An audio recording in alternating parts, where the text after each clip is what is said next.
नमस्कार दोस्तों, आज आपका एक बार फिर स्वागत है हमारे YouTube channel genesis institute of life science from Kanpur. मैं राघवेंद्र मिश्रा आज आपको पढ़ाने वाला हूं ग्लूकोसिनोलेट्स के बारे में। जैसा कि आप जानते हैं, पिछले वीडियो में मैंने आपको नाइट्रोजन कंटेनिंग कंपाउंड्स के बारे में बताया था कि ऐसे सेकेंडरी मेटाबोलाइट्स जिनमें नाइट्रोजन एटम्स प्रेजेंट होते हैं उन्हें हम नाइट्रोजन कंटेनिंग कंपाउंड्स कहते हैं। उसको हम लोगों ने 4 ग्रुप में डिवाइड किया था। One is alkaloids, second is glucosinolates, third is cyanogenic glycosides and fourth is non protein amino acids. तो एल्कोलाइड्स के बारे में मैं आपको पढ़ा चुका हूं। आज मैं दूसरा इसका सब क्लास ले रहा हूं ग्लूकोसिनोलेट्स। ग्लूकोसिनोलेट्स क्या होते हैं, ठीक है, इसका रोल क्या है, और हम ये भी इसमें बताने की कोशिश करेंगे कि आपको किस तरह से क्वेश्चंस इससे फेस करने होंगे, किस तरह के क्वेश्चंस इससे आते हैं। तो ग्लूकोसिनोलेट्स को आज हम लोग डिस्कस करेंगे। एक दूसरे वीडियो में हम लोग साइनोजेनिक ग्लाइकोसाइड्स के बारे में डिस्कस करेंगे, लेकिन यहाँ पर मैं ग्लूकोसिनोलेट्स और साइनोजेनिक ग्लाइकोसाइड्स के बारे में जो अंतर है वो आपके साथ डिस्कस करूंगा।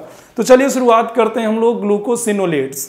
सबसे पहले तो आप ये समझ लें, ग्लूकोसिनोलेट्स जो नाम दिया जा रहा है ये थोड़ा सा केमिस्ट्री बेस्ड नेम इसका है, लेकिन बोलचाल की भाषा में कई बार आप इसको बोलते हैं, इसको जानते हैं। जैसे मस्टर्ड ऑयल बहुत ही कॉमन नेम है और हम लोग बोलचाल में इसका जो है काफ़ी यूज़ करते हैं। तो ग्लूकोसिनोलेट्स को हम लोग मस्टर्ड ऑयल भी कहते हैं, ठीक है। तो इसको थोड़ा सा यहाँ पर मैं आपको ग्लूकोसिनोलेट्स के बारे में थोड़ा बता रहा हूँ। आल्सो कॉल्ड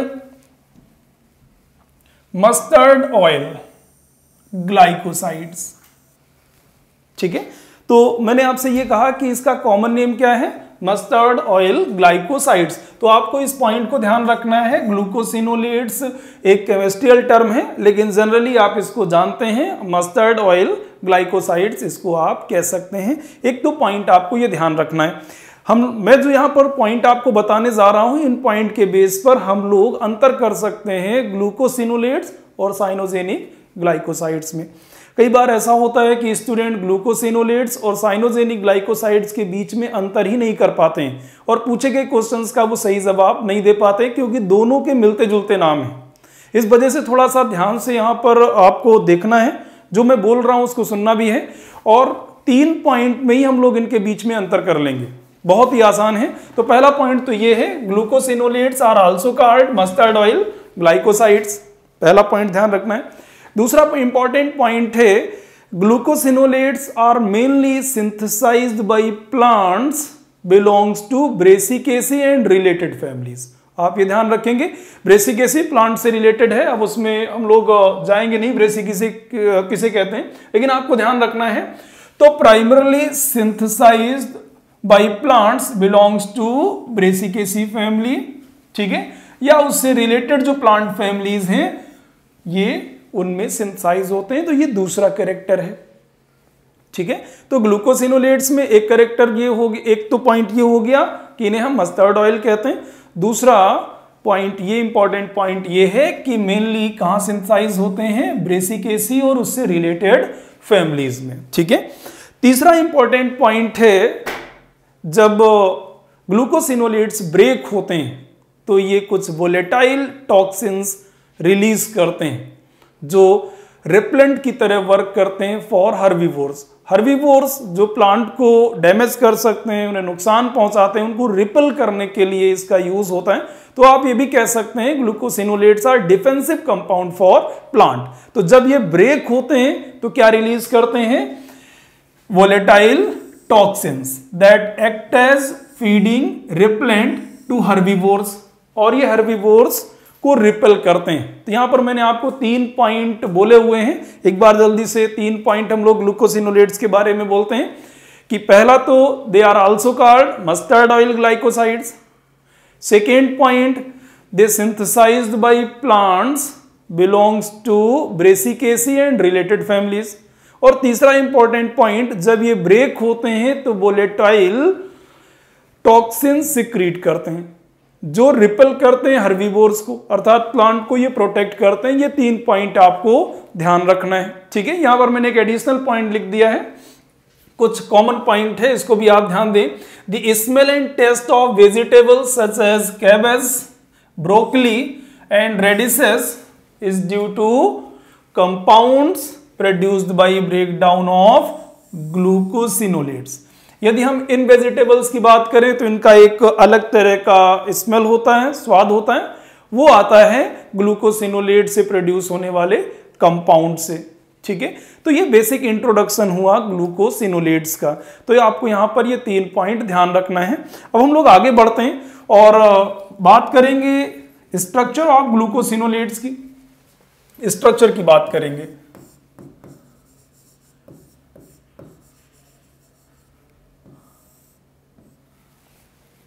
स्ट्रक्चर बहुत ही इंपॉर्टेंट है। स्ट्रक्चर के बेस पर हम लोग ग्लूकोसिनोलेट्स और साइनोजेनिक ग्लाइकोसाइड्स को अलग कर सकते हैं, बहुत ही आसान है। सेंट्रल कार्बन एटम और इससे एक नाइट्रोजन एटम कनेक्टेड है और उसी के साथ एक सल्फ ऑक्सिम ग्रुप भी जुड़ा हुआ है।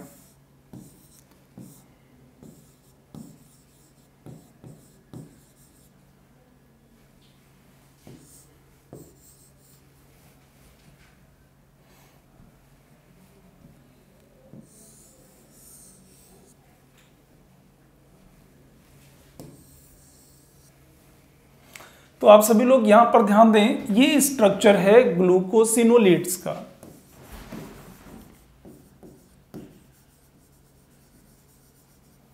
ग्लूकोसिनोलेट, अब ये R ग्रुप सब्स्टिट्यूट करता है तो अलग अलग तरह के ग्लूकोसिनोलेट बनते हैं। तो आपको थोड़ा यहां पर ध्यान देना है, ग्लूकोसिनोलेट को आप कैसे समझ सकते हैं।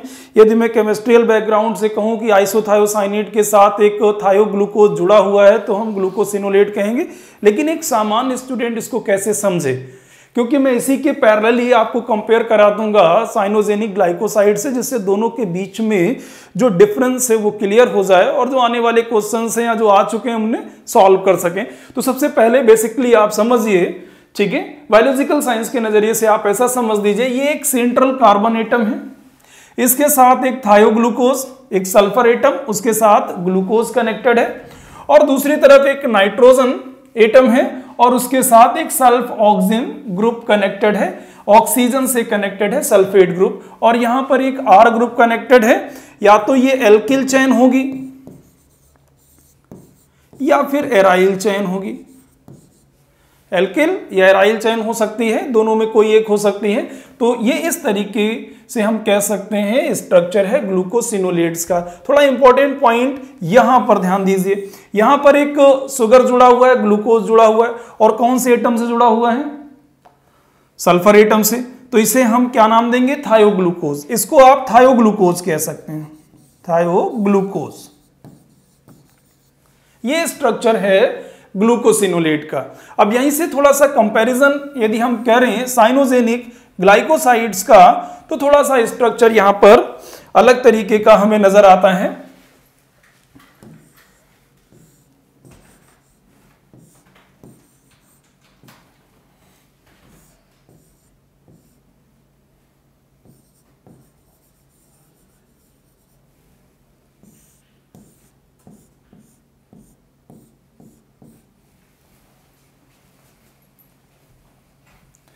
तो यहां पर एक डिस्क्रिमिनेटिंग कैरेक्टर है शुगर को लेकर के।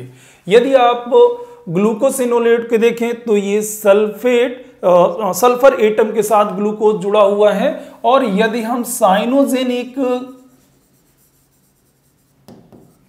ग्लाइकोसाइड की बात करें तो यहां पर ग्लूकोज ऑक्सीजन के साथ जुड़ा है, ओ लिंक्ड ग्लूकोज है। ये एक ऐसा डिस्क्रिमिनेटिंग कैरेक्टर है जो दोनों के बीच में एक अंतर क्रिएट करता है, एक अंतर, ठीक है, हमें दिखाई पड़ रहा है यहां पर। दूसरा इंपॉर्टेंट पॉइंट ये है, जब साइनोजेनिक ग्लाइकोसाइड्स ब्रेक होते हैं तो रिलीज होता है hydrogen cyanide, hydrogen cyanide gas produce होती है, ठीक है। तो दोनों के बीच में पहले तो आप स्ट्रक्चर में अंतर समझ लें, यहां पर थायोग्लूकोज है और यहां पर ओ लिंक्ड ग्लूकोज है, ये दोनों के बीच में एक बेसिक डिफरेंस है, आपको इसे ध्यान रखना है। साइनोजेनिक ग्लाइकोसाइड जब ब्रेक होते हैं तो हाइड्रोजन साइनाइड, ये एक बहुत ही पॉइजनस गैस है, वो प्रोड्यूस होती है। तो breakdown of cyanogenic glycosides produce hydrogen cyanide gas. जबकि ग्लूकोसिनोलेट्स के बारे में आएंगे, जब ये ब्रेक होते हैं तो आइसोथायोसाइनाइड या नाइट्राइल्स जैसे टॉक्सिक कंपाउंड प्रोड्यूस होते हैं, जिसको हम लोग आगे पढ़ने वाले हैं। तो आप लोग स्ट्रक्चर के बेस पर इन दोनों में अंतर कर सकते हैं कि थायोग्लूकोज, सल्फर एटम से जुड़ा हुआ ग्लूकोज किस में मिलेगा, ग्लूकोसिनोलेट्स में, और साइनोजेनिक ग्लाइकोसाइड्स में जो शुगर कनेक्टेड है वो ओ लिंक्ड है। आप इस अंतर को ध्यान रखेंगे, यहां से भी क्वेश्चन बन चुका है और भी पूछा जा सकता है। तो ये बेसिक डिफरेंट है ग्लूकोसिनोलेट और साइनोजेनिक ग्लाइकोसाइड्स के बारे में।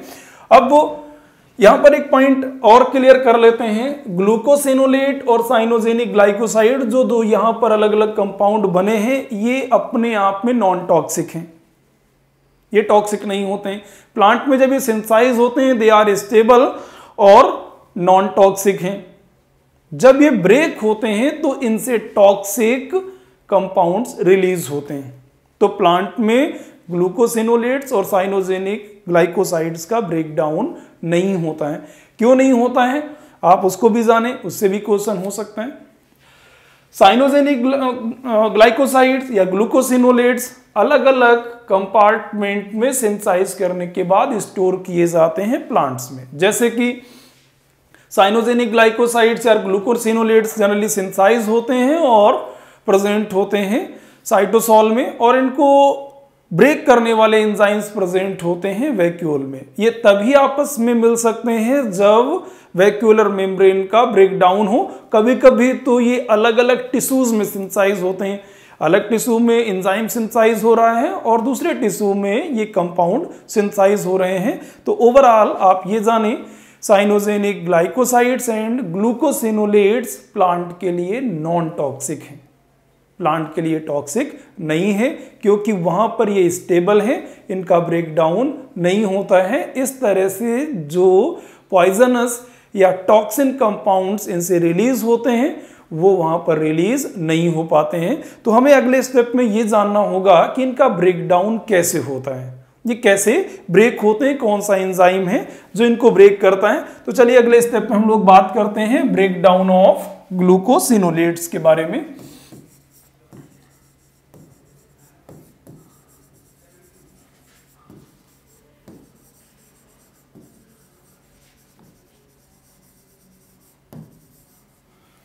ग्लूकोसिनोलेट्स का ब्रेकडाउन दो स्टेप में होता है। पहले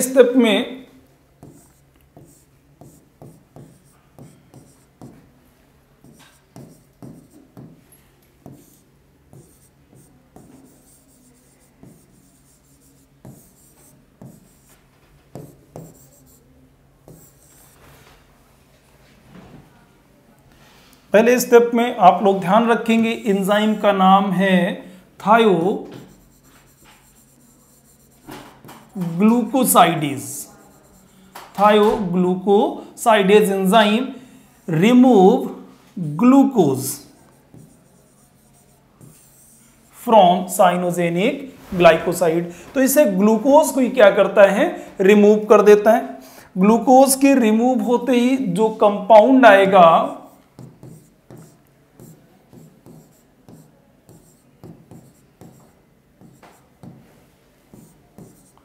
उसे हम लोग ए ग्लाइकन कहते हैं। आप इसको एक बार फिर समझें, हम लोग बात कर रहे हैं ब्रेकडाउन ऑफ ग्लूकोसिनोलेट्स। ग्लूकोसिनोलेट्स का ब्रेकडाउन होता है दो स्टेप में। इसको हम लोग कह सकते हैं फर्स्ट स्टेप। पहले स्टेप में enzyme thioglucosidase catalyzes removal of glucose from glucosinolate से ग्लूकोज का रिमूवल करता है। जैसे ही ग्लूकोज रिमूव होता है तो रिजल्टिंग कंपाउंड को हम लोग ए ग्लाइकन कहते हैं। क्या नाम देते हैं, ए ग्लाइकन। ए ग्लाइकन एक अनस्टेबल कंपाउंड है, इसकी स्टेबिलिटी बहुत ज्यादा नहीं है। ये जैसे ही बनता है तो स्पॉन्टेनियसली ये डीकंपोज होता है और रीअरेंज होता है। तो aglycone is a unstable compound that undergoes decomposition and rearrangement to produce isothiocyanate या फिर नाइट्राइल्स डिपेंडिंग ऑन कंडीशंस। तो अगला स्टेप ये है, पहला स्टेप मैं यहां पर आगे सेकेंड स्टेप की बात करने जा रहा हूं। सेकेंड स्टेप ये स्पॉन्टेनियस है, क्योंकि ए ग्लाइकन एक अनस्टेबल कंपाउंड है।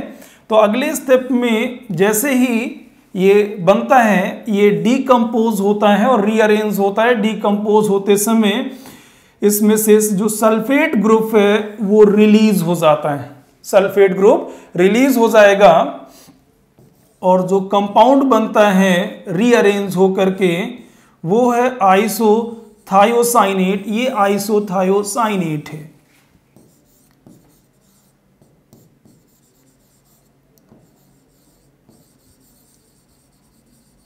आइसोथायोसाइनेट या डिपेंड करता है, नाइट्राइल भी बन सकते हैं,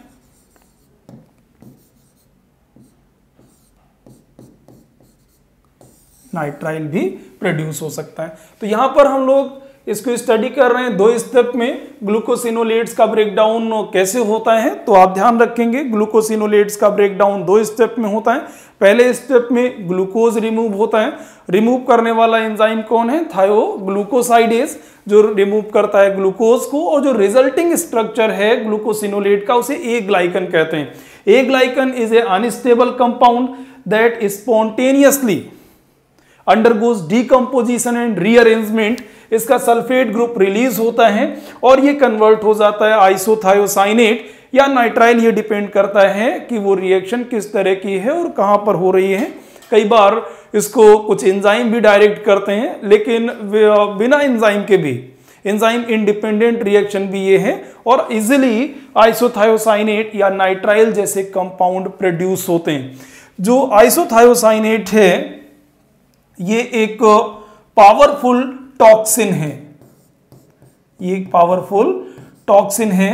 तो इस तरह से हम लोग कह सकते हैं जब ग्लूकोसिनोलेट्स का ब्रेकडाउन होता है तो प्रोड्यूस होता है आइसोथायोसाइनेट, जो एक वोलेटाइल टॉक्सिन है। शुरू में भी हम लोगों ने लिखा कि जब ग्लूकोसिनोलेट्स का ब्रेकडाउन होता है तो वोलेटाइल टॉक्सिन्स रिलीज होते हैं और उनमें से कौन सा टॉक्सिन आ रहा है? आइसोथायोसाइनेट या नाइट्राइल, ये प्रोड्यूस होते हैं। तो यहां पर फाइनली आप इस पॉइंट को समझे कि जब ग्लूकोसिनोलेट्स ब्रेक होंगे तो आइसोथायोसाइनेट और नाइट्राइल जैसे टॉक्सिक कंपाउंड प्रोड्यूस होते हैं। ठीक है, अब इन कंपाउंड्स का फंक्शन क्या है, ये किस तरह का रोल प्ले करते हैं?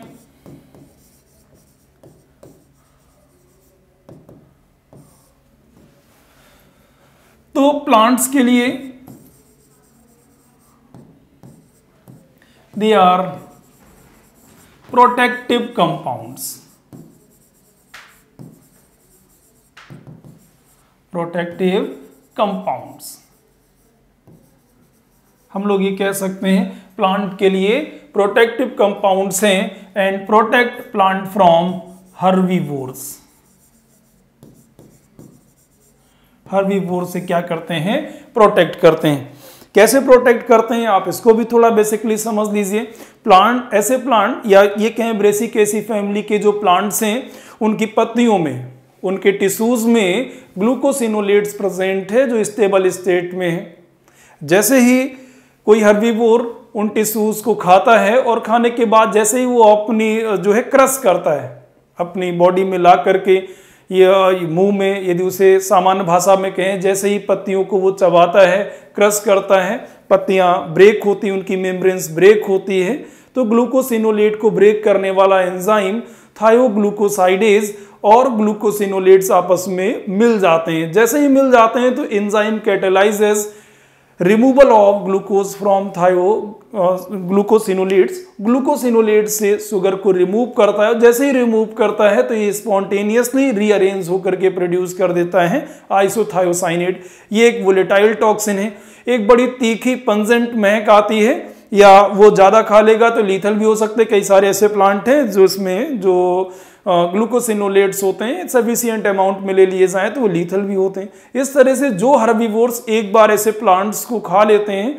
तो वो दोबारा उनके पास नहीं जाते, उन प्लांट्स को नहीं खाते हैं, वो उससे बचते हैं। हम इसको कहते हैं कि वो रिपेल करते हैं, डिटर करते हैं हर्बीवोर्स को। इस तरह से ग्लूकोसिनोलेट्स प्रोटेक्ट करते हैं प्लांट को फ्रॉम हर्बीवोर्स। तो आप इस चीज को ध्यान रखेंगे। इस वीडियो में हम लोगों ने डिस्कस किया है ग्लूकोसिनोलेट्स के बारे में। अगले वीडियो में हम लोग डिस्कस करेंगे साइनोजेनिक ग्लाइकोसाइड्स, वो भी काफी इंपॉर्टेंट है। यहाँ पर मैंने दोनों के बीच में आपको थोड़ा डिफरेंस बता दिया है, आप लोग भी उसको ध्यान रखेंगे। और ग्लूकोसिनोलेट से जो भी रिलेटेड क्वेश्चंस हैं आप उनको एक बार चेक कर सकते हैं, लगा सकते हैं। एक CSIR में भी क्वेश्चन पूछा गया है। तो अगले टॉपिक में हम लोग डिस्कस करेंगे साइनोजेनिक ग्लाइकोसाइड्स के बारे में।